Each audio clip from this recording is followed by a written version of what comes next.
on the success or failure for Green-Ellis, the law firm in Cincinnati? It's a tough question here. Think about the law firm in New England. He didn't fumble the ball, and he got you solid, the 4-yard gains and whatever. He was more of a short yards running back who was used a lot in the red zone. In Cincinnati, he'll be a little bit more featured, a little bit more of a traditional offense, especially with a younger quarterback. I'm sure he'll love handing off to a running back that he can trust not to fumble the football. Coaches love that. It'll keep him on the field. That being said, I think his fantasy value is a little bit limited just because his own skill set is a little bit limited. Yes, he can get you those goal line touches. Yes, he's a good, third down guy. And, obviously the fumbles goes without saying. But that being said, he's about, for me, like a $10 back, maybe $12 back. He's like a flex guy. If you're on a good team, he's a flex guy. On some teams, he would be a bench guy. And, as a guy who I root for, I enjoyed watching him in New England. I don't think he's someone who's going to be really swinging your draft one way or another. But that being said, if you're looking for a guy just to create some depth and maybe some short points for you, if you're just looking for a guy who's going to create a, semi-high floor, yeah, that's about what he's going to be, in my opinion. Okay. So I'll give my take, and luckily it's slightly different than Adam, so, it won't be like us repeating each other. The way I look at Green-Ellis, the Bengals recently got rid of Cedric Benson.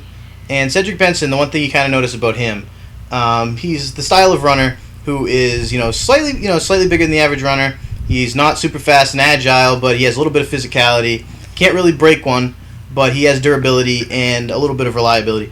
And those same traits can definitely be attributed to Green-Ellis. Now, assuming that they're planning to use him like they use Cedric, about 300 touches per year.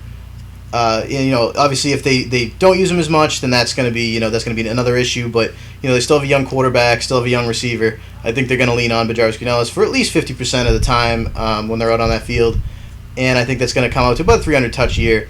And I think what you're going to want to look at is very Cedric Benson-like numbers, which is going to be around 900 yards to 1,000 yards per season, and no more than 6 TDs. One thing that was very strange about the Bengals the last couple of years with Cedric Benson, he did not get touchdowns. Cedric Benson was, when they got to that goal line, they either threw it or they used the backups or the fullbacks. They didn't actually run in the running back. And I think that Green-Ellis is going to be in the same situation. A lot of people look at him as like the big, he's going to be the goal line carry guy, and he actually is very good at that. Yeah. But so was Benson, and they didn't use him in that way. So I feel like the Bengals, they have a different style of offense than the Patriots do, obviously. And I think that the Patriots only use Green-Ellis for those goal line touches. That's why you're seeing 10 touchdowns a year. You're not going to see that production this year. Maybe a little more yardage because he's going to get more touches, but he's going to have significantly less touchdowns. I would say with a 900-yard back, 6 touchdowns, you're probably looking at either a low-tier second running back or a high-tier flex. I agree with that. Now, off topic, but do you think his streak is going to end this year? The no fumble streak. You know what? Well, you can go ahead. No, I don't, because this is like something he prides himself on, and I don't think changing teams is going to really affect that one way or the other. I think that's his kind of his MO. He's the guy who's going to protect the rock, and I think he still lives with that sort of innate fear that if I fumble the ball, I get cut, and that's such a it's actually kind of a good thing for him because it's something an offense says, hey, I can give this guy the ball and no, it's not going to get fumbled. That's really a nice thing for coaches to think about. So I don't actually. I actually disagree. I think that this is the year that streak ends, and this is my reasoning. Basically, Green-Ellis, he got a little over 150 or 160 touches last year, something like that. If he gets 320 touches this year, he's getting twice as many carries as he did last year, and people are going to be trying to strip him every play like they do in every game. But the difference is they're not going to be playing like 10 yards back in coverage like they do against Brady. They're gonna, the linebackers are gonna be looking for him. They're gonna be playing in, and I think that he's probably gonna drop the ball on the ground a few times, and it just has to do with repetition. He's gonna have as many touches this year as he did over the last 2 years of his career, and that's a lot of wear and tear for a guy to take in 1 year. A lot of people say, you get over 300 touches and you're not gonna be the same after that. There's like a fantasy rule: if the guy had over 300, don't take him. I think that the Bengals run their guys into the ground. I think that Green-Ellis is going to be worn down. I think he's still the safest back in football. Maybe one or two fumbles at most. But I think that this year, if any, is going to be the year where he breaks that. I do want to say something though. I mean, if you're assuming he's going to be used the same way he'd be used in New England, in New England on short yardage, there's a lot of tight fronts, a lot of guys up at the line of scrimmage, a lot of bodies up there. So I mean, why wouldn't it could be that he's going to see some similar things. There were some plays where he would run a draw or some kind of off tackle play where maybe not a lot of guys around him, but when you're between tackles, he's fundamentally sound. Put two hands on the ball, kind of put your head down there and protect the rock, And I'm not talking about like the 4th and 2s. I mean, obviously on 4th and 2, both Ben-Jarvis, Green-Ellis, and the defense are going to be very prepared for that. For people trying to strip. But I'm talking about the average play. I mean, the Patriots played like 90% of their plays out of the shotgun or out of like sub formations. Right. And the Bengals are going to be playing out of just regular base offenses. And they're going to be running out of them too. I mean, obviously the Patriots did that a lot more recently. They've kind of come into the tight ends, but at the same time they respect Brady more. So the secondary plays back a little bit. I don't know. I think that the Bengals are going to be looking more for Green-Ellis. They know he's one of the bigger threats on that offense. At least with his history. And I think that the extra wear and tear is going to get to him. I mean, it's very easy to protect the ball when you're not carrying it that many times. Then when you're one play after another, get back up and run it again. So, remains to be seen. Well, we'll find out. So, back on the topic of running backs, who do you think is going to be the best one this year, and why? Well, I think it's a tough question. I think that a lot of people would jump to Arian Foster or Ray Rice, but I'm actually going to throw a wild card out here, and I'm going to say that I believe that the best running back this year is going to be LaShawn McCoy. Yeah. Maybe that's not the craziest wild card. He was right up in the mix with everybody last year. But I think that LaShawn McCoy is going to be amazing because of not only his involvement in the passing game, but the fact that I think that the Eagles had a down year last year. I mean, everyone had there was the whole dream team thing fantasy team, where everyone thought they were going to be awesome. Dream team. And then they weren't really as good as they should be. And LaShawn McCoy was really the only one who exceeded his own expectations. True. Vic had a down year. The receivers all had down years. But I think that this year's the year where they start putting that together. I mean, they've had a whole year together as the dream team. I think the defense is going to start putting stuff together this year, and I think that's going to help the offense out. I think if Vic stays remotely healthy, I think that'll actually help Shady McCoy out too, because that'll be one more threat that they're going to have to face. I think that LaShawn McCoy had an amazing top 3 year last year. He's going to have at least that this year, if not the number 1 overall year. So we're going to see, obviously, but I feel like there's some questions with Ray Rice and Arian Foster that I don't want to answer. But LaShawn McCoy looks young, he looks fresh, he looks ready to roll. And if I had number 1 pick this year, I would pick LaShawn McCoy. So in other words, the real Slim Shady will in fact stand up this year. That is my guess. How about you, sir? It's interesting. I do like LaShawn McCoy, former owner. Had a lot of success with him last year. I understand he's pretty good, especially without having Vic around for a number of weeks.